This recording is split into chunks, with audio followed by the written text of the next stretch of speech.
E é isso aí, senhoras e senhores, vamos começar uma nova edição do Tributos e Direito Podcast. Ao meu lado aqui, o grande amigo Júlio César Santiago. E aí, Júlio, como você está? Tudo bem, Rogério? Tudo bem, pessoal? Hoje a gente tem um tema aí bom, né? Tema bom, tema sobre subvenção, sobre benefício fiscal, né? Convidada especial. Priscila Sacalém, tudo bom, Priscila? Tudo bem, Rogério? Oi, Júlio, tudo bom? Obrigada pelo convite, estou muito feliz de estar aqui com vocês. Ó, a Priscila, ela é mestre em Direito Tributário pela UERJ, advogada tributarista, coordena a pós-graduação em Direito Tributário da Mackenzie e também assessora do gabinete aqui do governo do Estado do Rio sobre a questão tributária, e ela vai falar com a gente sobre benefícios fiscais, não é isso? Inclusive o tema do seu livro, né, Priscila?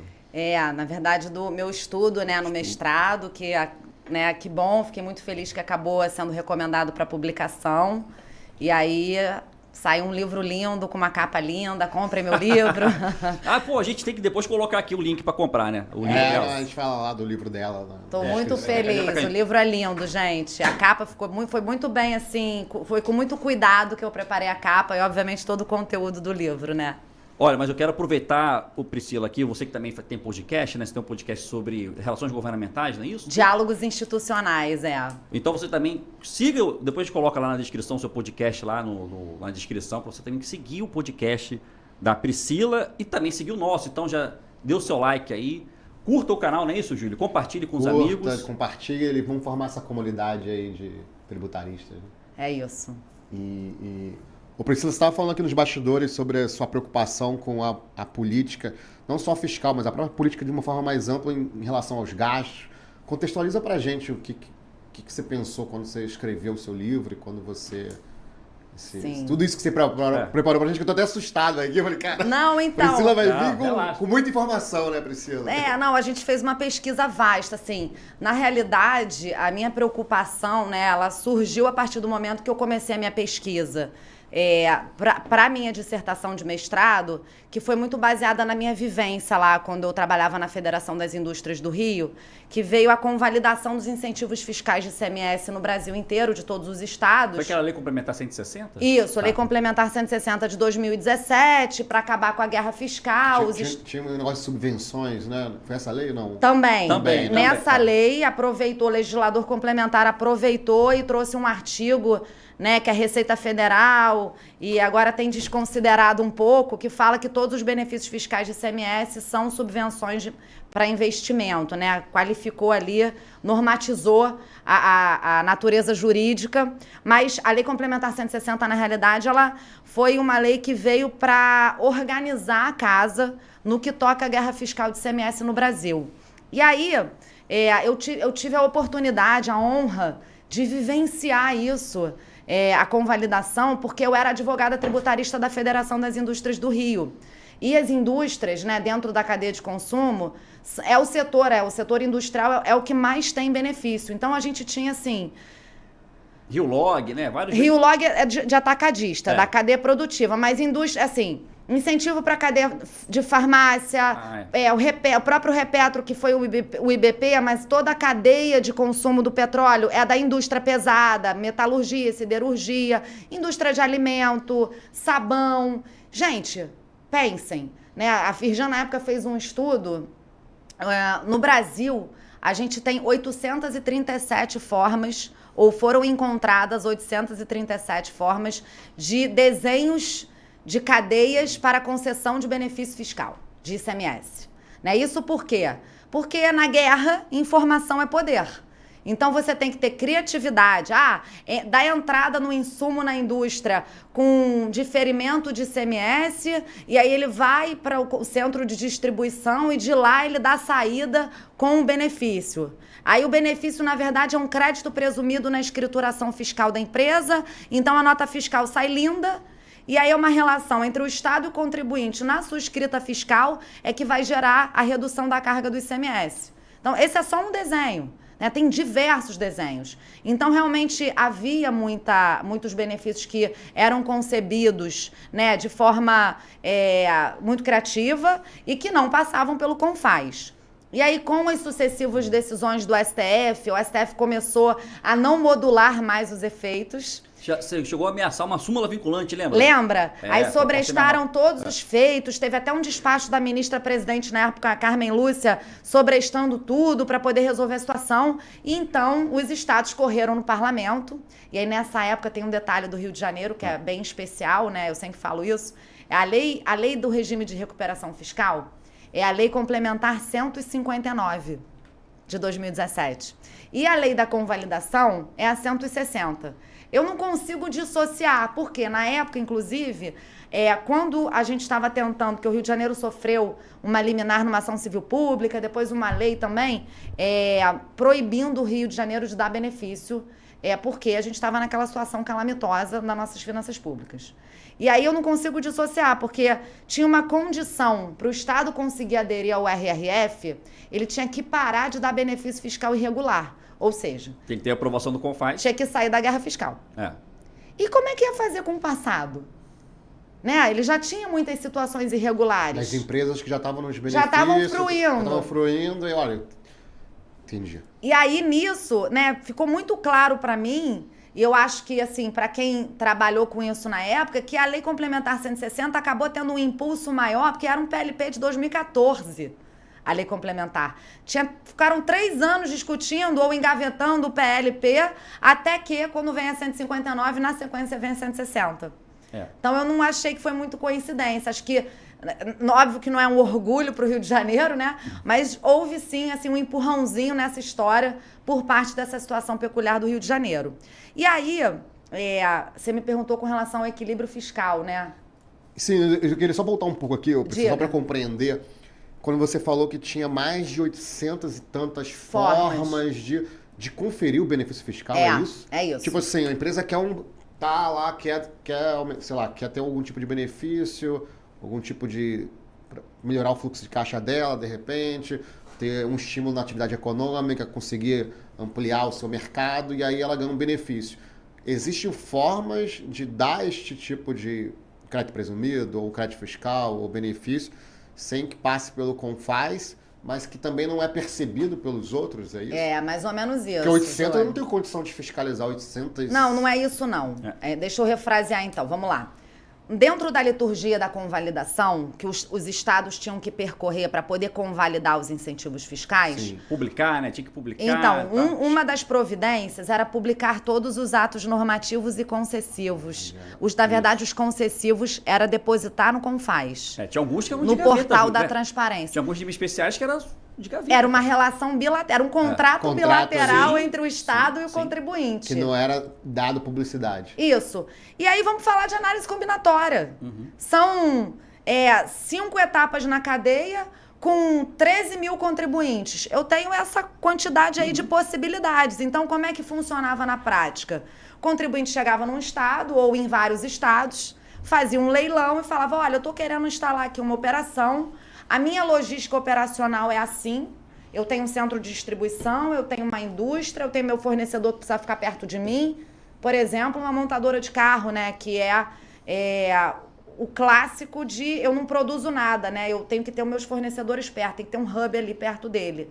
Então, nesse modelo de negócio, como é a melhor forma de otimizar e reduzir a carga tributária do ICMS sem que os outros estados percebam e questionem no STF. Para acabar com aquele benefício fiscal. Assim, tem um estudo até muito bacana que foi feito por um colega, o Lucas, eu não me lembro o sobrenome dele, mas depois a gente pode colocar aqui pro pessoal que está assistindo e ouvindo a gente. Ele publicou, na época da minha dissertação, até tá no meu livro, né, modéstia à parte, gente. O livro tá bom demais. A gente vai repetir isso várias vezes. O livro tá bom demais. Tá muito Podia ter bom. trazido o livro pra gente colocar aqui da nossa coleção, A mas gente vou bota cobrar. um pop-up dele aqui, ó. Cadê o pessoal da produção? Bota um pop-up Produção, do a gente livro coloca aqui. aqui o livro aqui, ó. Ele é lindo. Faz o close aqui agora, Fabiano, pra gente colocar o livro aqui depois na edição. Vamos botar a inteligência artificial, finge que o livro veio. Mas, nos meus estudos, a gente, o Lucas fez uma pesquisa que ele apurou que quem mais é autor em ADI contra benefício fiscal no STF é o estado de São Paulo. Faz sentido. E quem mais é réu é o estado do Rio de Janeiro. Então vejam que as duas potências econômicas do Brasil guerreando lá no STF. E, para além disso, tem uma outra questão que a gente tem que sempre falar com relação ao direito, que é a questão política. Por quê também? Quem é também de autor de ação civil pública, ou civil pública não, ação direta de inconstitucionalidade, ou própria arguição de inconstitucionalidade no TJ, das leis também, é o governador do estado em face da Assembleia Legislativa. Então vejam que a gente tem aqui poderes e forças, né, de concessão de benefício fiscal, já está pacificado que o legislativo tem autonomia para propor benefício fiscal. Então, o que acontecia aqui no Rio de Janeiro, é o que meu objeto de pesquisa foi Rio de Janeiro, né? Então, imagino eu que no Brasil também. Mas o que acontece? O deputado, ele, né, quer atender algum determinado setor, né, os seus eleitores, ele propõe a política tributária, o incentivo fiscal, só que ele não vem acompanhado de toda a liturgia que tem que vir. O estudo de impacto financeiro, né, que o projeto de lei tem que estar na LOA, na LDO, aquela coisa toda aqui do artigo 14 da LRF, do 113 do ADCT. A responsabilidade fiscal, né? Isso. Aí o deputado propõe, passa por todo o escrutínio da Assembleia, a lei é aprovada. Vai a autógrafo do Poder Executivo, né? E o Poder Executivo pode vetar ou sancionar. Geralmente, né, e assim, mais recentemente, após o ingresso no regime de recuperação fiscal e com a convalidação, eu posso falar de carteirinha porque eu sou assessora desse assunto, o Estado do Rio de Janeiro, por exemplo, vetou muitas leis por conta dessa questão tributária, né, legislativa e da liturgia. Quando volta para a Assembleia, ela tem o poder de derrubar ou manter o veto. Então, a palavra final em processo legislativo é do Poder Legislativo. E aí é um problema, por isso que os governadores, né, tendo em vista uma pressão política absurda que começa a emergir, a partir do momento que a lei é aprovada, tem que regulamentar, tem que botar a lei para valer, porque os empresários querem começar a fruir do incentivo. Porque, gente, vamos combinar? As leis gozam de presunção de legitimidade, constitucionalidade. O contribuinte, ele deposita a sua esperança, né? Ele vai lá de boa fé se instalar naquele estado, fazer investimento. E o contribuinte tem que entender que a lei era inconstitucional, né? Que era um risco para ele. Mas vamos pensar, a gente estava em guerra. Depende do contribuinte, né? Se for um contribuinte que não tem essa expertise de saber se a lei era inconstitucional. Então, eu não quero nem entrar nisso, mérito, Júlio. Vamos entrar no mérito do... Mas esse era o game, na época. E minha preocupação, até fazendo um parênteses, é que quem vai decidir isso? É o judiciário que tem essa expertise de decidir qual a melhor política fiscal para o Estado? Então, o TJ do Rio, na verdade, ele foi bastante, na minha opinião, correto e habilidoso tratando esses assuntos. Porque quando o Ministério Público ele se insurgiu, né, a gente teve aqui uma ação civil pública mãe, que paralisou todos os incentivos do Rio, mas após o Ministério Público também ingressou com ações civil públicas contra os benefícios fiscais. Você falou aí do atacadista, né, do Rio Log. A Lei 9025, por exemplo, de 2020, que é o novo Rio Log, sofreu uma ação civil pública por parte do Ministério Público. Só que esta lei, modéstia à parte, ela passou por um processo legislativo e por uma liturgia, né, por um procedimento interno no Estado que teve estudo de impacto, que teve parecer do jurídico, né, da Procuradoria do Estado, e a escolha pública é do gestor, né, para isso que ele é eleito. Nisso, a administração pública tem essa prerrogativa, mas ela deve observar as liturgias com segurança jurídica. E uma vez que tudo foi observado, a decisão do TJ foi justamente nesse sentido. Olha, a decisão, a escolha pública é do gestor, mas eu aqui como judiciário posso olhar se a liturgia foi cumprida, e foi. Então essa ação civil pública foi julgada improcedente. Então você aprendeu mais na questão da legalidade, né? Para ver se os ritos foram do seguidos, rito, do que o mérito em si. Exatamente, porque esse mérito é administrativo. E assim, o bacana da democracia, né? Que a gente até falava aqui no bastidor, que não é o melhor modelo, ou melhor, ele é falho, mas ele é o melhor que nós temos. E o bacana é que a cada 4 anos, se a gente acha que a gente errou como cidadão, como eleitor, a gente pode ir lá e consertar o nosso erro, né? A gente pode mudar essa história. E assim, é isso que eu aprendi assim, nesses meus estudos, é que nada é tão definitivo que não possa mudar, E a gente não precisa viver também naquela síndrome da Gabriela, sabe? Ah, sempre foi assim, vai ficar sendo assim para sempre. Dá pra gente, poxa, ser o vetor de mudança. E aí, aí quando eu cheguei lá na fazenda, né? Depois que eu era da Firjan, cheguei na fazenda e fui fazer o meu projeto, comecei até as aulas, o que eu percebi?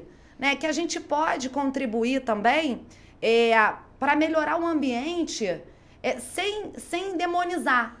Eu acho que a gente tem que dizer assim, ó, política tributária é política pública. Porque é uma vertente da política pública. A gente vive num estado fiscal, gente. A nossa arrecadação é o que faz a consecução dos objetivos constitucionais por parte do poder público. Não tem esse negócio de dinheiro público. O dinheiro é do contribuinte. Tá, existem outras formas do Estado arrecadar ou do Estado angariar recurso, mas está lá, né? Financeiramente falando, a arrecadação tributária, o sistema tributário nacional é da onde vem a maior parte do dinheiro. Por que não a gente construir um círculo virtuoso, né, da entrada desse dinheiro através da arrecadação, numa arrecadação consciente, com cidadania fiscal por parte do fisco também. Né? Eu estou participando de um grupo de pesquisa sobre modulação dos efeitos e consequencialismo das decisões do STF.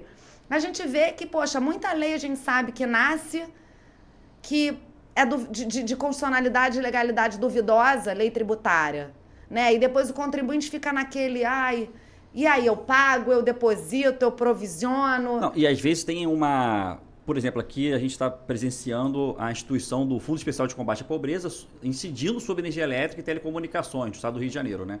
Quando se sabe que esse fundo é para incidir sobre bens que não são essenciais, e quando já tem decisão do STF, né, de que energia elétrica e telecomunicações, aliás, nem precisava o STF dizer, que é meio que público notório. Aí você se pergunta, não, Rogério, mas uma hora o Supremo vai acabar julgando, né? Mas aí vai estar naquele problema do 166. Como é que você vai recuperar o 166 do CTN, né? Você repassa o encargo, né? Então, tipo assim, você cria tipo assim, como é que é? Foi a professora Isabel Dess que criou aquela a inconstitucionalidade útil. Exatamente. É inconstitucional, mas não é útil. Exatamente. Como é que a gente para com isso? Isso virou uma síndrome no Brasil. Esse é o problema do direito tributário, do financeiro também, do solve et repete, né? Que primeiro você paga, depois você pede de volta. Então isso a gente teria que rever isso. Mas é sempre... Eu acho complicado também, como a Priscila falou, a gente não pode também ter esse clima de como se fosse de quem está certo ou errado. Né, de estigmatizar o contribuinte, o empresário, e nem estigmatizar a fazenda também. Então, assim, por isso que essa tese que o volta e meio Rogério traz, inconstitucionalidade útil, eu acho que não é bem por aí. Surge muito das necessidades ali. Até a Priscila colocou que a norma veio para tentar apaziguar essa guerra fiscal que estava entre os estados. Mas os estados, às vezes, fazem isso por algumas necessidades. A gente tem que tentar entender o que está acontecendo e tentar organizar, que foi o que a Priscila trouxe aqui, e que eu acho também que às vezes a reforma tributária tentou fazer, não sei se ela vai conseguir, não sei se você chegou a refletir sobre esse ponto da reforma tributária. Então, até... Vai ter uma edição nova do livro, né? Vai ter que atualizar aí daqui a pouco. Então, quando eu fui fazer minha pesquisa, ainda não tinha reforma tributária, e a minha dissertação, o nome dela é A Governança dos Gastos Tributários no Estado do Rio de Janeiro. Os gastos. Né? Os gastos tributários. Só que quando veio a recomendação da publicação, já tínhamos aprovado a emenda constitucional 132, a reforma já estava aí. Eu falei, poxa, Priscila vai falar de um imposto que não existe mais, né? Do ICMS. Na realidade, eu tenho até dito para os meus alunos, olha só, pessoal, até 2032 tem ICMS. Uns 10 anos e depois ainda tem mais 5 anos de decadência, depois tem a prescrição, e assim, salário educação tá até hoje aí, tem processo, né, doutor? A gente tem aí processo de Constituição de 1967 ainda. Mas... eu tive esse insight, assim, na minha pesquisa de entender que a gente tem que pensar muito na relação entre receita e despesa. Que elas são dois lados da mesma moeda. E que na minha pesquisa eu tinha olhado para isso. Então, o que eu percebi? Que o meu estudo, ele transbordou o ICMS. Ele transbordou o direito tributário e ele foi para uma seara do direito constitucional e do direito financeiro. E aí, tem um pedaço lá, né, que é a parte da governança, aí o livro acabou virando A Governança das Políticas Extrafiscais, um estudo de caso dos incentivos fiscais do Rio de Janeiro, que não deixou de ser, mas metade do livro é a doutrina, é princípio da subsidiariedade, porque eu acredito, né, que todos nós, eu, vocês, né, enquanto cidadãos, ou eu enquanto advogada, você como procurador, você como advogado, nós temos o dever e o direito de ser cidadãos, né? E assim, aí a gente faz mestrado, a gente aprende um monte de coisa, ou a gente aprende a dar nome para um monte de coisa que a gente já tinha o feeling, né?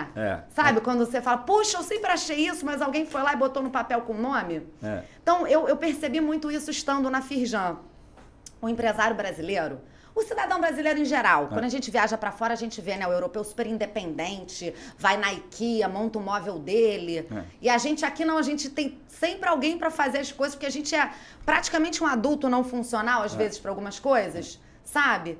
E às vezes a gente é cidadão não funcional. Então, assim, a gente não acha que é nossa obrigação também preservar a praça, né? Então, esse conceito de que o brasileiro é um povo paternalista. O brasileiro é um povo que espera muito que o Estado faça por ele. E aí que eu acho que o empresário, né, e ficou esse estigma mesmo, do empresário achar assim, a carga tributária é difícil, o sistema tributário brasileiro é muito complexo, e eu preciso de uma ajudinha, senão não vou sobreviver. E aí que eu acho, Júlio, você falou da reforma tributária, eu tive a oportunidade de refletir, porque de uma forma ou de outra a reforma tributária ela prometeu, e eu espero que ela entregue, né? Aparentemente ela entregou, que é a simplificação. Né? Eu não sei exatamente se não vai haver aumento da carga tributária, mas assim, eu enxergo que você não precisar mais olhar para 27 legislações, ou 5.000 e poucas para o ISS de municípios, né? E olhar para uma legislação para o IBS e uma para a CBS, assim, já acho que vai ajudar bastante a desanuviar aquela questão de nota fiscal. E assim, obrigação acessória, a gente é humano, né, gente? Errar um campinho da obrigação acessória, ou aquela história que você falava no bastidor também, a pessoa passou pelo Distrito Federal, já estão cobrando o ICMS dele lá, né? Então, isso tudo eu acho que vai melhorar a vida, né? E aí, com a minha pesquisa voltada para políticas públicas e incentivos ou políticas extrafiscais, o livro acaba tendo utilidade, a pesquisa acaba tendo utilidade para qualquer política pública, né? E aí eu peguei lá no IPEA, né, que é um instituto maravilhoso de governança ligado ao Ministério da Fazenda, ele fez um manual de políticas públicas. E aí eu peguei e falei, gente, tem um ciclo, né, de políticas públicas, a etapa ex ante, que é assim, problema. Você tem um problema. A partir desse problema você vê uma estratégia, você desenha a política pública. Vamos fazer esse paralelo rapidinho aqui comigo. Política pública, política tributária. Problema. Mulheres de rua em situação de vulnerabilidade de pobreza menstrual. Problema. Carga tributária elevada de ICMS concorrendo com o resto do mundo. Vamos pensar no setor de petróleo, que é um setor assim, não dá para tirar o petróleo aqui do chão, então ele é aqui. E a gente precisa pensar em competitividade, porque o cara senão vai escolher a África do Sul ou a Arábia Saudita e não vai vir para o Brasil. Então, problema. Vulnerabilidade, carga tributária excessiva, falta de competitividade. Desenho. O que a gente precisa aqui? Vamos desenhar uma política pública ou uma política tributária. Olha, é um tratamento tributário em que os equipamentos, os insumos possam vir, que a tributação se dê na etapa tal. Aqui. Vamos fazer um cadastro das mulheres, colocar o SUS de todos os municípios e postos de saúde. Beleza? Mensuração. Quanto que custa isso? O que custa, gente? Acabar com a pobreza menstrual, fome zero. Levando os direitos a sério, né, Júlio? Tem um livro desse que explica os custos dos direitos, né? Custa. Levando os direitos a sério é do Ronald Orr, os custos dos direitos do Stefan Holm, eu acho, ou do Thomas Nagel. Toda a lei... Mas todo direito tem custo, não só... Por que essa questão dos custos de direitos estava muito ligado à percepção até acadêmica também das pessoas, era de que só os direitos sociais custavam muito caro e os direitos de liberdade não. Mas todos os direitos custam. Manter a propriedade custa. Você tem que manter uma polícia para poder garantir o seu direito de propriedade. Exatamente. Seu direito de livre. Então, todos os direitos custam, não só os sociais, como era o estigma de achar que só o direito de dar benefício às pessoas, isso custa muito dinheiro. Os direitos de mas também os direitos dimensão, né? os direitos de terceira geração, os direitos de meio ambiente, os direitos de moradia, habitação, transporte. Então, todos os direitos têm custo. Então, isso que a Priscila tá narrando é muito importante. A gente vai pensar na política pública, problema, solução, mas quanto isso vai custar? Isso. Porque alguém vai pagar a conta, né? Sempre, né? Não Sempre. tem almoço Não grátis, tem almoço né, grátis, gente? Não existe. E, de novo, não tem dinheiro público. Então, alguém vai pagar essa conta. Só que, assim, todo mundo tá aqui comigo concordando que, cara, a gente não pode deixar a mulher nessa situação de vulnerabilidade, de pobreza menstrual. Isso é um absurdo, né?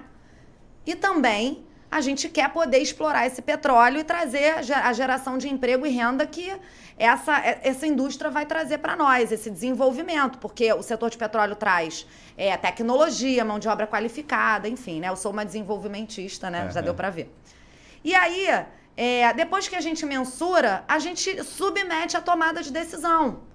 E o Brasil, gente, é impressionante, assim, em termos de legislação, a gente é maravilhoso. A gente tem instrumento normativo, previsão de tudo, nossa democracia no papel é maravilhosa.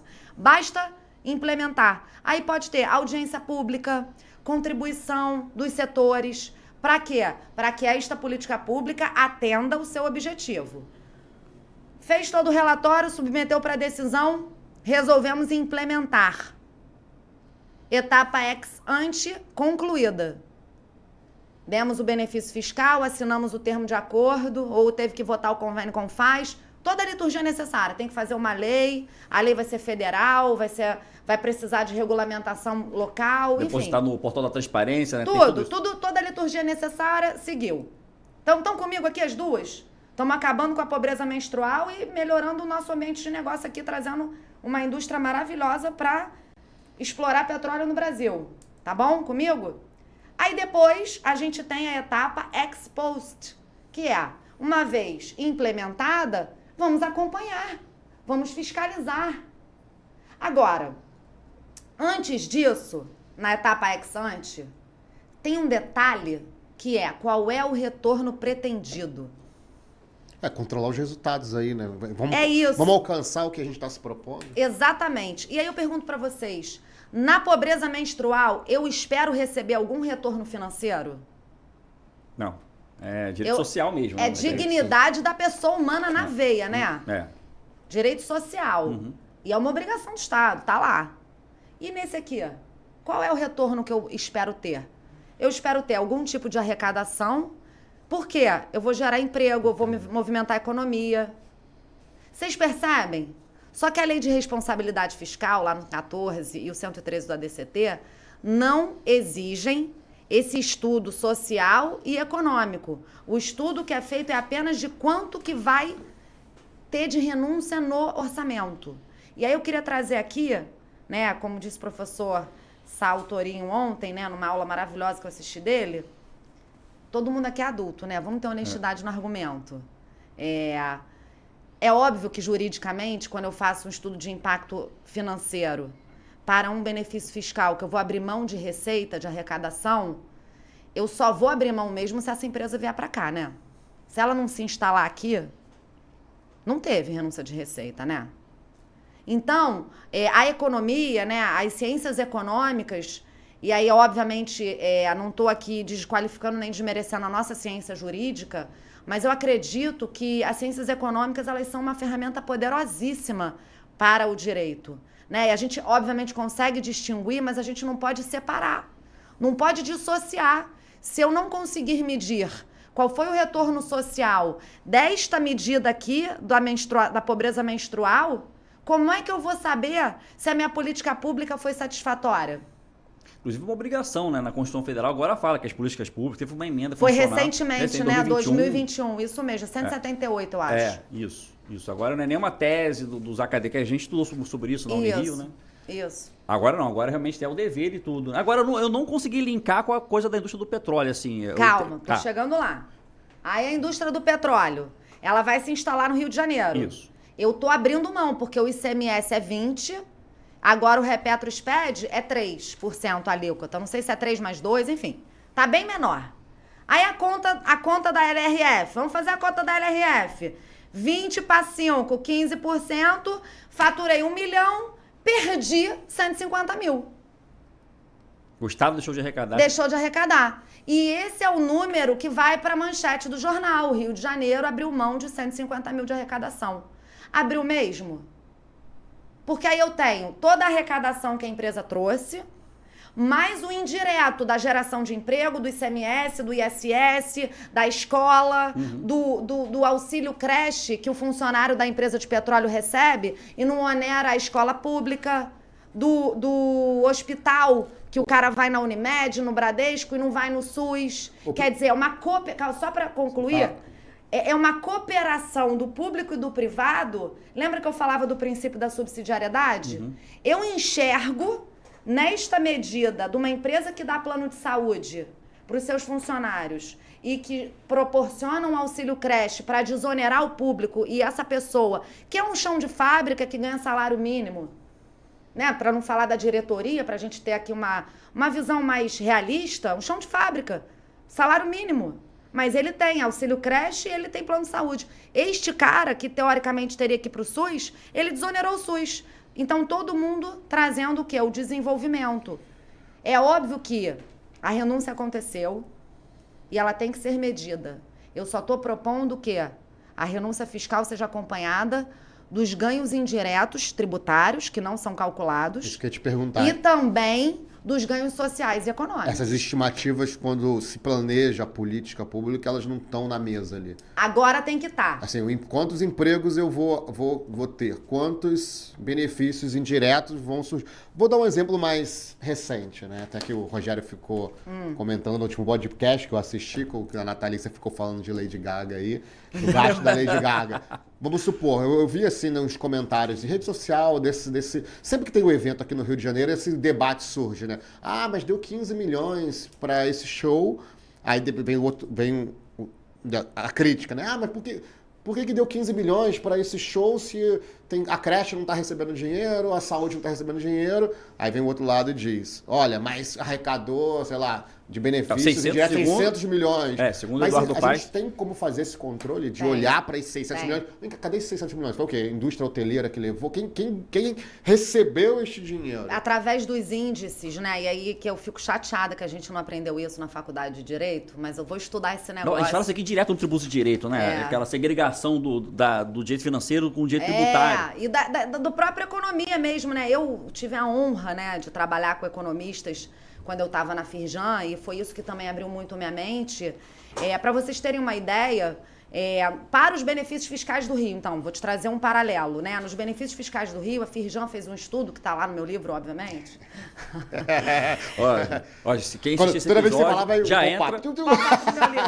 Gente, a capa do meu livro é muito linda mesmo. Ela tá até aqui. A gente vai colocar... Eu posso mostrar para vocês? Pode, mostra para essa câmera aqui. Olha a governança de políticas fiscais. Ah, tá bonita mesmo, né? Chamativo. Não tem como não confundir lá na livraria. A minha cara o livro, gente. Tá bonito e bem feito. Minha cara. Vamos colocar. Mas falando sério assim, nesse estudo, né, o que aconteceu? O Ministério Público pegou o número do TCE. Como é que foi a ação civil pública do Rio de Janeiro? O Ministério Público pegou o número do TCE numa auditoria governamental, feita em 2014, por ali, que falou que o Rio de Janeiro, em todo o período em que ele concedeu o benefício fiscal do ICMS, ele abriu mão de 115 bilhões de reais de receita. Agora tô e entendendo. Graças a esse número, o Rio de Janeiro estava na situação de calamidade financeira. Estava mesmo. Meu pai, policial militar, não recebia salário. Eu era conselheira no Conselho de Contribuintes do Estado. Cara, a gente tinha que fazer vaquinha para pagar o básico. Eu lembro dessa época. Copo né? de água, papel higiênico. Era surreal. O servidor do Estado tinha professor até chorando na televisão. Eu tive que levar folha de papel para imprimir BO O delegado falou, não tem, vai lá compra. Exatamente. Tava nessa situação. E aí, o que aconteceu? Achamos um culpado. Benefício fiscal. Foi bem na época do Cabral, aí teve o escândalo da Gasterne. Por exemplo, a Gasterne, né? Gasterne, uma grande joalheria de joias milionárias e tal. Eu trabalhei na Firjan e tinha o benefício fiscal do setor de joias. O benefício fiscal do setor de joias era transversal para todas as indústrias de joias e para os comércios de joia. Esse comércio, essa indústria é uma indústria extremamente artesanal, com alto emprego de mão de obra, super qualificada e especializada, que gera salários altíssimos. Graças a essa política tributária do Rio de Janeiro, além da Gasterne, a Romanel, a Monte Carlo, pequenos ourives tiveram a oportunidade de desenvolver o seu trabalho e a gente aumentou, assim, não sei se vocês se lembram, eu me lembro porque eu ficava muito pensando nisso aqui na Rio Branco, a gente está aqui no centro do Rio de Janeiro, né? Aqui na Rio Branco tinha uma Monte Carlo, começou a abrir uma outra Monte Carlo ali, a Monte Carlo teve uma época que bombou, vendendo relógio, não sei o quê, foi nessa época. Olha quantos empregos uma loja da Monte Carlo gera. E, só rico usa joia. Mentira, amor. Todo mundo usa aliança. Todas as crianças, quando são batizadas, ganham uma medalhinha de ouro. Então, assim, pegaram uma bola de canhão, na minha opinião, e agora é minha opinião técnica, né, porque eu estudei esse negócio, e jogaram numa formiga. Óbvio que eu não posso defender a irregularidade da concessão de incentivo, você dá incentivo fiscal para um contribuinte do mesmo setor e não dá para o outro, né, fere o princípio da isonomia.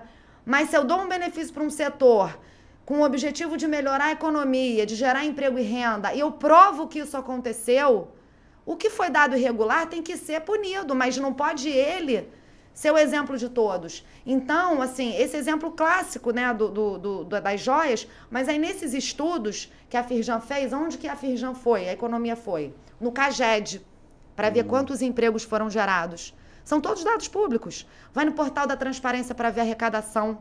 Aí pega por setor da economia, quanto que a arrecadação foi naquele período. E aí a gente estudando isso, o setor da economia da Firjan provou que no período que o Rio de Janeiro mais deu benefício fiscal, foi o período que a gente mais arrecadou ICMS. E os locais que tinham benefício fiscal do interior do Rio de Janeiro, a lei 6967 2015, que antes Noroeste, né? Tem um regime especial. Eu não vou falar o nome, porque são as leis, elas têm os nomes dos ex-governadores, mas começou com 2005, depois foi declarado inconstitucional pelo STF, veio uma nova lei, aí depois foi declarada de novo, veio uma nova lei. Terminou, a que está valendo hoje é a de 2015. O estudo da Firjan é muito bacana, que ele mostra assim, a arrecadação no restante do estado, a arrecadação no município beneficiado naquele período. A do restante do estado cresceu 1%, que é conforme cresce a economia, e a daquele lugar cresceu 13%. Gente, qual o nome daquele município? Itaperuna, que era o menor IDH do Rio de Janeiro, gerou 5 mil empregos. Sabe o que significa isso? 5 mil famílias que não vão para o Rio de Janeiro inchar a cidade. É tanto efeito cascata que, assim, a gente tem que abrir a mente para a política tributária e enxergar ela como uma poderosa ferramenta de política pública e de desenvolvimento. O que faltava, e que eu defendo no meu livro, é a tal da governança, né? Que essa etapa ex post. Se a liturgia da etapa ex ante for seguida, na etapa ex post, eu consigo avaliar e dizer, olha, deu certo, ou precisa calibrar, tá indo bem aqui, mas é porque, gente, na prática, né, a gente pensa numa lei, pensa numa história, coloca na lei, no papel e bota ela para rodar. Às vezes, tem um fator ali que é uma variável, assim, ser humano. Tem que fazer uma arrumação no meio do caminho. Eu fiquei assim, só numa dúvida aqui no que você está falando, Priscila. Não é uma dúvida. Gente, se eu estiver falando muito, me não, interrompa, tá? Pelo amor de Deus, porque eu sou muito empolgada com esse o tom é esse. Estou muito empolgada com esse assunto. O ritmo é esse, na verdade. Ai, que bom. Mas a minha dúvida é o seguinte, você falou do mercado, do setor de joias e tal. Quem que você acha que tem que decidir a justiça distributiva? Que acaba sendo uma justiça distributiva. Estou distribuindo para onde que vai o olhar da política nesse ponto. Você acha que tem que ficar com o chefe do Poder Executivo? Porque você já mencionou que o deputado resolveu fazer a política individualmente. Né? Se a gente pensar em âmbito federal, você tem mais de 500 deputados federais e agora já querem aumentar para mais 18. Acho que já foi aprovado recentemente. Né? Vão aumentar mais 18 deputados federais. Não, então, fora assim, 60 e poucos estaduais também. Outros estados também. Não. Rio não. Rio ia perder, Rio né? Rio já tem 70. Não, Rio, a polêmica tá aí, porque foi o cálculo da última, o IBGE estatística, então você tem que recalibrar. Então o Rio ia perder 4 cadeiras. Cadeiras no Congresso. No Congresso. Então a minha preocupação é como que vai decidir quem escolhe o setor que vai ser beneficiado. Porque a gente está partindo do pressuposto que a tributação ela tem a ideia de universalidade e generalidade. Então, na medida que você dá um benefício fiscal, você está criando uma exceção.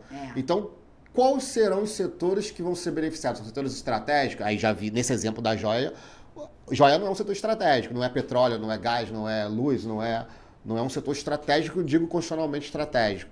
Mas gera emprego, como você mostrou que tem esse estudo da Firjan, que mostra que gerou muito emprego. Muito. A Monte Carlo abriu outras filiais. É que não é uma percepção, quando você pensa em joia e uma loja riquíssima, você pensa assim, mas vai dar um benefício fiscal para um setor que não precisaria, de repente. Mas como gerou emprego, agora... eu não entendi. Assim? É só um questionamento, uma provocação, vamos refletir aqui. Como assim um setor que não precisaria? Então, qual o critério para precisar? Vamos pensar, um setor de arte. Então, essa é a dificuldade. Como eleger o setor que vamos direcionar a escassez de recursos? Tá bom. Primeira coisa, obrigada por essa pergunta. Uma provocação. Maravilhosa. E ela vai me possibilitar defender aqui um ponto que eu adoro defender, que é o ponto de vivemos numa democracia. E na democracia, o Estado, e é Estado lato sensu, né, o poder público, ele não é onipresente e ele não é onisciente. Quem gritar mais vai levar. E é isso. É tão simples quanto isso, na minha opinião. Agora, na reforma tributária, foi o que aconteceu, a gente teve uma oportunidade de vivenciar isso. Eu tenho tido essa oportunidade de vivenciar isso desde 2017, todos os dias da minha vida. Cara, sério, eu tô muito apaixonada pela democracia. Ainda bem, né? Porque é isso, assim, é um setor que aparentemente... Você falou setor náutico, né? Os IA... Não, Você setor sabia náutico... que o setor náutico gera emprego pra caramba, porque também é um trabalho artesanal, cada barco que é feito. E o cara tem que ter uma qualificação, assim, bizarra. Tem até arquiteto de barco. Não, eu tenho um amigo que tem um estaleiro em Duque de Caxias. Ele me conta, assim, o trabalho que dá pra fazer, um tailor-made, né? Fazer um negócio ali. Exatamente. Né? E assim, gente, quem é a gente pra julgar se a pessoa que tem dinheiro não pode comprar um iate? É a mesma coisa que eu acho das pessoas dizendo que música não serve pra nada e, na minha opinião, sem música não ia ter vida. Essa música que a arte salva a nossa alma. E tem muita gente que fala que a arte não serve pra nada e reclama da Lei Rouanet. Então, assim, primeira coisa, democracia, vamos nos estruturar para defender nossos pontos de vista, dizer quais são as nossas dores e ir até o poder público, que não é onisciente nem é onipresente. Depois temos as escolhas públicas, que tem a ver com quem? Com quem está lá. Quem está lá é eleito por quem está aqui. Quem está lá tem um cardápio, vamos dizer assim, à sua disposição. Né? Por exemplo, hoje a gente constitucionalizou o ESG no direito tributário. Né? O direito ambiental, ele virou um princípio, o direito ambiental, o meio ambiente, virou um princípio constitucional tributário. Né? Vocês falavam aí sobre o Rio de Janeiro e a questão das condicionantes e de como que avalia. Quando a gente vai dar benefício fiscal no Rio de Janeiro hoje, os condicionados, tem um órgão chamado CPPDE, que é um colegiado formado por secretarias de fazenda. Existe um estudo econômico-financeiro de quantos empregos aquela empresa quer gerar com aquele projeto dela. Ela apresenta um projeto para o Estado. Ela se compromete a gerar emprego no Rio, a importar pelos portos e aeroportos fluminenses para poder movimentar a economia do Rio. Ela se compromete a comprar matéria-prima preferencialmente local. Ela se compromete a desassorear um rio. Aí a gente já começa a colocar condicionantes para ela. Então, eu também acho que cabe ao poder público, ainda voltando ao princípio da subsidiariedade, que todo mundo tem que dar a mão para fazer esse Brasil ser um lugar melhor, cabe ao poder público também puxar o contribuinte. Meu querido, quer rir? Então vem me fazer rir aqui também. Eu estou abrindo mão de arrecadação para você porque eu estou vendo o valor em você. Você vai me trazer um mindset de ESG, você vai influenciar as outras empresas do seu setor, do seu segmento, porque só quem tem filtro de emissão de carbono que vai levar ao benefício fiscal. Quem não tem o filtro de emissão de carbono e é do mesmo setor, não tem direito ao benefício. E aí eu vou com aqueles nudges da economia comportamental, influenciando e direcionando a política pública para o caminho que eu quero. Isso vai depender se eu sou um conservador, se eu sou um liberal. E aí, gente, é isso, assim, não tem como dissociar a política, né? E não tem como dissociar a nossa responsabilidade enquanto cidadão de votar nessas pessoas, certo? Só voltando para eu terminar só o etapa expost. Do Júlio, né? Como é que... Não, ela estava falando das etapas. Só finalizando essas etapas, porque aí eu acho que vai ficar claro para vocês o que eu defendo, né? Que aí na etapa ex post, quando eu identifico que uma política pública qualquer ela que seja, mas no caso do livro extrafiscal, tributária, né, porque o direito tributário com seu caráter extrafiscal, que não é o arrecadatório, e sim o de influenciar, de modificar e de estimular, enfim. Quando eu identifico que aquela política pública não está indo por um caminho que eu esperava, porque tem as vicissitudes que ocorrem, eu posso fazer qualquer coisa, nada, que aí o gestor público vai ter que responder. Eu acho que essas medidas de responsabilidade têm que ser mais olhadas, né? Eu posso recalcular a rota, eu reorganizo, otimizo, né, adequo à realidade. Cria uma nova condicionante, talvez, né? Qualquer coisa que faça ele fazer o que eu preciso, né? Ter o retorno que eu preciso. As mulheres em situação de rua não foram atingidas porque elas não ficaram sabendo que elas podiam ir no posto de saúde. Tem isso, né? E aí eu tenho que contratar pessoa para ir lá, passar de pessoa em pessoa, fazer um mutirão com as pessoas em situação de rua, nas mulheres, para elas poderem ir até o posto de saúde. Gasta mais dinheiro, mas recalcula a rota para ter o retorno. E aí? Deu certo? Não deu certo? Gente, extingue. Descontinua o benefício. Eu não tenho compromisso com erro. O que eu não posso é tratar benefício como vilão, sem entender o que ele é no fundo. Eu não posso agora ficar demonizando com essa percepção de que o setor não precisa. E aí eu fico, mas aí também não precisa. Setor de rico, pô. Lei Rouanet, pô, pra que essa galera aí também não da precisa. artista? Eu tô falando isso porque eu sou artista também, tá, queridos? É? Eu toco num bloco de carnaval, aliás, em vários blocos de carnaval, e alguns deles são beneficiados pela Lei de Incentivo à Cultura do Estado. E eu acho que é isso, o papel do Estado é fomentar tudo. E vocês sabem melhor do que eu, o dinheiro que é investido num projeto como um show da Lady Gaga, um show da Madonna, ele não ia para a saúde. Ele não ia para a educação, porque para a saúde e para a educação já existem as dotações. Ninguém está tirando o dinheiro da saúde e da educação. Está direcionando o dinheiro para a cultura. Não é o que eu faria. Se candidata, amor. Vai lá. Vai ser votado. Bota a cara lá. E vai fazer o que você achar que tem que ser feito. Eu sou muito a favor. Eu estou dizendo sério, assim, gente. Eu acho a democracia um regime que dá oportunidades. Mas tem que ter coragem, né? Porque não adianta você ficar aqui de fora, né? Platão já falava isso. Quem não gosta de política será governado por quem gosta. Então, essa crítica é construtiva para mim também. Porque os colegas advogados, juristas, né? A gente vê assim, porque a vontade do legislador, porque o legislador, porque o governante. Cara, gente, na boa, a gente é o cidadão mais bem preparado do Brasil. A gente estudou esse negócio na faculdade. A gente devia ter, assim, selo A de cidadania. E nós não temos. Nós não temos. Né? Então,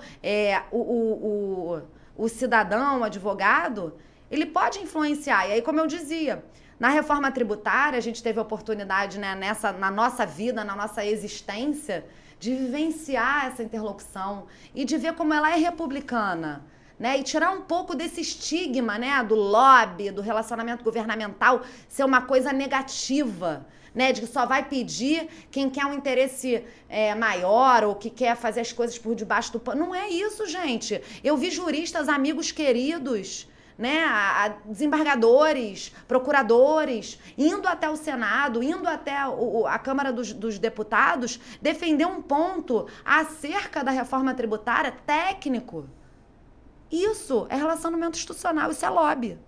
Isso que a gente fez é lobby, olha que bacana. Então, criminalizamos um instituto que é fundamental para a existência da democracia. E aí, ficamos encastelados aqui na nossa juridicidade, defendendo pontos extremamente técnicos, mas que são, às vezes, descolados da realidade. Né? E eu acho que a reforma tributária botou luz nisso. Botou, sem dúvida. E trouxe essa oportunidade da gente dialogar, que é o meu podcast, que eu não falei o nome, mas vou falar agora. O nome do podcast, pessoal, Justiça Seja Dita. Justiça Seja Dita. O nosso podcast que dialoga entre poderes e cidadãos. Que eu acho que tem tudo a ver com o podcast de vocês também. Também. Que é isso, gente. O tributo, eu acho que ele é, inclusive, assim, a forma da consecução da democracia mais evidente. Eu tô nessa maluquice aí, que eu Não. né, escrevi o livro, estudei e tô achando que o meu assunto é o melhor do mundo. Ô, Priscila, deixa eu te fazer então uma reflexão aqui, uma colocação. Essa questão que você deu exemplo da indústria de petróleo. Eu já até vi chefe de executivo falando, eu não vou... Como é que eu vou renunciar a algo que eu não tenho? Tipo assim, para você trair um empreendimento novo, você não tinha aquilo. É isso. Então tem essa visão Esse é o do argumento gestor. político-econômico. Tem um gestor, mas vamos lá. Mas para as cadeias produtivas que já existem, uma dificuldade de harmonizar, se eu quero ouvir a sua opinião, é quando um estado, por exemplo, pegando o exemplo do setor de estaleiro, né? Santa Catarina tem um incentivo brutal lá, porque tem um polo muito grande lá em Itajaí. Perdemos muitas empresas para lá. Pois é, exatamente. Aí lá arrecada zero. Vamos imaginar, tudo bem, tem todo como você falou, uma análise de geração de emprego, dos benefícios indiretos, não apenas da arrecadação direta ali. Isso. Aí, de repente, o estado do Rio percebe que está perdendo, também vou zerar aqui. Como é que eu harmonizo? Aí, de repente, o Espírito Santo, também vou zerar aqui. Não, mas essa foi a guerra fiscal. Essa foi a guerra fiscal. Essa Então, é a guerra fiscal que acabou. Por quê? Porque para o empreendimento novo, tudo bem, mas para as cadeias que já existem, como harmonizar? Que eu acho o seguinte, num país que elege a tributação do consumo como a maior fonte de custeio do Estado, né? Hoje vamos ter o maior IVA do planeta, talvez vai ficar empatado ali com a Hungria, que é vergonhoso. Eu vi essa listinha, a gente estava em penúltimo, agora a gente está em último. Né? Ou primeiro, dependendo da ordem. Tipo assim, ter um benefício fiscal deveria ser comemorado. Todo mundo, que afinal de contas, a gente é contribuinte, a gente é consumidor de fato ali no final do dia, a gente está pagando tudo. Então deveria, graças a Deus, quanto mais benefício, melhor. Mas você sabe que a gente não consegue nem apurar se houve repercussão no preço final da mercadoria com benefício na cadeia do tributo indireto, né? O contribuinte não consegue saber ter essa se ele teve essa redução. Então, dentro dessa sua análise aí, você conseguiu fazer alguma visão federativa, assim, como harmonizar isso? Na verdade, assim, o Brasil, ele é feito de vários Brasis dentro dele, né? E as diferenças regionais, elas acabam refletindo na economia, na qualidade de vida da população, na geração de emprego dos estados como um todo. Não tem como acomodar, na verdade, né? O que eu vi de acomodação que foi tentado fazer foi essa convalidação. E aí, na convalidação, o que o legislador complementar fez foi criar ilhas nas regiões do Brasil. Então, dentro das regiões, eu posso aderir aos incentivos fiscais dos estados vizinhos da mesma região, considerando que é mais ou menos a mesma coisa. Fala, cola de benefícios. Cola de benefícios. E entre os estados das regiões, o que existe no Brasil para acomodar essa diferença regional são os fundos. E aí é do repasse intergovernamental da União. E aí a reforma tributária veio justamente para tentar equilibrar essa diferença. Então, assim, eu sou completamente contra a guerra fiscal. Não estou defendendo aqui a sanha dos benefícios fiscais, da benefício sem controle. Pelo contrário, eu estou defendendo a governança. Mas, assim, não tenham medo de fazer. Façam direito, né? Esse é o recado final. Então, por exemplo, já tem uma cadeia ali naquele estado. Vem uma empresa nova, né, querendo trazer. Aí eu faço uma conta aqui, como gestor público, ele vai olhar o quê? O meu mercado consumidor é bem abastecido dessa mercadoria? Vamos pensar em água. Tem água para todo mundo no Rio ou eu trago água de São Paulo? Porque tem uma outra mina d'água aqui em Itatiaia que tem uma pessoa querendo explorar. E aí, poxa, não vai atrapalhar muito porque eu vou ter mercado de consumidor. Esses estudos são feitos na Codim. E é esse o papel do economista na hora de fazer a avaliação. É por isso que o ministro Barroso está trazendo economistas para comporem lá o time dele. Então, assim, foi o que eu falei. A gente precisa olhar para as questões tributárias como questões da vida. E aí a gente tem que trazer os especialistas nessas histórias. Para somar, né? Para somar. Porque aí você vai ver que não vai ter impacto, não vai atrapalhar. Eu vou oferecer para quem já está aqui, né? Porque senão fica igual a NET, né? Novos assinantes têm desconto. Quem está lá na NET desde que nasceu... Fiel, eu tô aqui né? fiel, não fui pra outra. Não é prestigiado, Não fui né? pra outra. E mesmo assim eu pago mais caro do que é novo entrante. Realmente é injusto. É uma das bases da governança, né? Que eu já conversei com um contribuinte, Rogério. O meu concorrente, eu vendo xícara, ele vende xícara. Ele tem um benefício fiscal. Eu posso ir lá pedir, só que o dele sai em 2 semanas, o meu demora 2 anos. Nesse período eu vou quebrar, tô asfixiando. É isso, aí tem, a governança também, você pensa também desse lado. a máquina, né? Você também pensa por esse viés. Também, lógico. Eu acho que a reforma tributária, junto com essa reforma digital, essa transformação digital que o Brasil acabou tendo acelerado por conta da pandemia, né? Se é uma coisa boa que a pandemia trouxe foi isso, ela empurrou a história nesse sentido. A gente nem pensava em reunião virtual. Agora, aí fica, ai meu Deus, tem que ir mesmo presencial, não dá pra ser online. Presencial virou exceção, né? Exatamente. Apesar de eu gostar, eu vou trabalhar todo dia, eu amo trabalhar presencial, acho que casa é casa, trabalho é trabalho, mas às vezes a gente tem que fazer alguma coisa em casa, né? Acaba que ajuda bastante, né? Então, assim, eu acho que a gente tá aqui num momento muito maravilhoso, assim, muito profícuo, muito um caminho muito bonito pela frente de simplificar junto com a tecnologia, que é uma poderosa aliada também. E aí eu acho que a governança vai ficar cada vez mais fácil. E aí não foi sucesso, não foi bom um projeto, descontinua ele. Não tem problema. Né? O gestor público, ele não responde porque uma política pública não deu certo, se ele fez tudo para que ela desse, se ele cumpriu todo o rito. Né? A obrigação não é de fim, é de meio, se a gente quiser fazer um paralelo aí. Né, Priscila, na verdade, você me deu outra visão agora, porque realmente quando você trouxe esse exemplo do setor de joias, da empregabilidade, quanto que a mudança, a estrutura social é modificada com um simples benefício, me deu outra visão, porque eu tinha uma percepção, até se não tão... Ricardo Lobo Torres tinha uma crítica aos benefícios fiscais, dizia que lá na Europa teve um estudo sobre isso, dizendo que não era bom dar benefícios fiscais, porque você quebra essa universalidade e generalidade. Embora eu não concordasse com ele, eu também tinha essa percepção assim, nossa, estão dando muito benefício para gente que tem capacidade contributiva que não precisaria ter. Mas na verdade você trouxe essa visão, olha, mas o problema não está no benefício em si, está na forma como ele está sendo dado. Às vezes o gestor está dando um benefício para quem não deveria dar e não está fazendo a governança que deveria fazer, né? Tipo, trazendo esses economistas, trazendo juristas, trazendo todo mundo para pensar, olha, a mulher de vulnerabilidade, ela está recebendo lá na ponta, realmente? Então, não está recebendo, então vamos mudar a política. De repente é melhor distribuir. Vamos lá distribuir, levar ela até o posto. Né? Então, assim, é o controle do resultado, né? Exatamente. E assim, o Milton Friedman tem uma frase que eu gosto muito, né? Que até está numa das citações do livro, que ele fala assim, o grande erro é quando você julga a política pública pelas suas intenções e não pelos seus resultados. E eu acho que é isso, assim, esse ideal, né? Essa demonização, essa visão tão negativa dos incentivos, ela emerge, né, não só no Brasil, mas no mundo, né, não só o Ricardo Lobo Torres, tem estudos da OCDE, a própria Europa, né, tem um federalismo fiscal da Europa, e aí tem o Pillar 2, que também fala sobre benefício fiscal, sobre essa guerra fiscal lá. Eu acho que o grande problema é quando a gente deixa de lado, né, aquela liturgia, aquela ideia de que eu quero chegar aqui, e para isso eu preciso trilhar este caminho. Se eu precisar abrir um pouco de mão de receita, mas por outro lado eu estou trazendo um bem-estar social, eu estou fomentando, né? O Estado não é fomentador?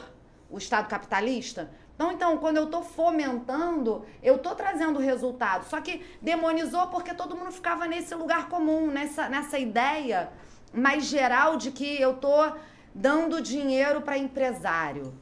E é por isso que eu gosto de fazer o paralelo com a pobreza menstrual que está na moda, que é a unanimidade, né? Até alimento, enfim. Né? Todas as questões muito sociais, né? A gente não pode dissociar. Quer ver uma outra coisa que dá para o Estado fazer para a empresa? Que nem a renúncia fiscal, mas vai fazer toda a diferença. Uma empresa foi se instalar num município do interior. As estradas não são boas. E aí os caminhões, eles atolam. Às vezes, eu quero fazer um parque eólico e o aerogerador, a torre, são muito grande, pesada. Eu tenho que reforçar a estrada, construir uma ponte para aquele caminhão conseguir passar. Isto também é uma obrigação do poder público. Como o poder público vai saber que precisa construir aquela ponte se o empresário não vier até o poder público falar com ele? Então, os diálogos são fundamentais, mas precisam ser republicanos. E assim... pedir, né? Que nem o filho, pediu. Ele vai tomar um sim ou um não. Dependendo do quê? Da escolha pública. Que tem que ser o quê? fundamentada e acompanhada. É tão simples quanto isso, gente. Concordo. Concordo. E, Rogério, estamos chegando ao final, Final né? aqui, o Júlio tá com o horário apertado e tudo, Não, né? já tem 1 hora de podcast, que eu acho que é o maior que a gente já teve aqui. Sério, ai, gente, obrigada e desculpa qualquer coisa. Desculpa não, gente, está convidada para voltar, porque o assunto ainda tem ainda muita tem muita coisa. coisa Eu tinha pra muita coisa falar, a né? perguntar aqui agora, mas o tempo excedeu, né, Júlio? Então, te agradece aqui, Priscila, parabéns pelo seu estudo, pela sua pesquisa aí, pela sua condução também lá no gabinete aqui do... Deve ser muito dinâmico, né? Toda hora chegar lá algum pedido e tudo mais, isso é uma loucura, né? É ótimo. Então, te agradece, já convida aqui de novo, né, Júlio? Convido para voltar aqui nas próximas, na segunda edição do livro, né? Quando esgotar. É, Agora vai esgotar. Vai ter que botar lá. Agora vai esgotar, então na segunda edição já volta aqui Já com o volto, livro. atualizado com a reforma tributária, tributária. brincadeira. Bom, gente, eu é que agradeço imensamente, parabenizo aí pela iniciativa de vocês. É muito bom a gente descomplicar o direito tributário, né? Poder conversar sobre direito tributário sem ser via petição, né? Escrevendo aqueles artigos. Muito bom mesmo, muito obrigada. E parabéns mesmo pelo podcast de vocês, muito bacana. Então é isso, né, Júlio? A gente agradece aí, a gente vai pedindo mais uma vez pro pessoal se inscrever no canal, né? Precisa ter que fazer também lá no seu, né? Pedir no seu podcast. Justiça seja dita! Se inscrever no canal também do Justiça Seja Dita, né? É isso. Então, muito obrigado a todos vocês aí, fiquem com Deus e até a próxima. Até.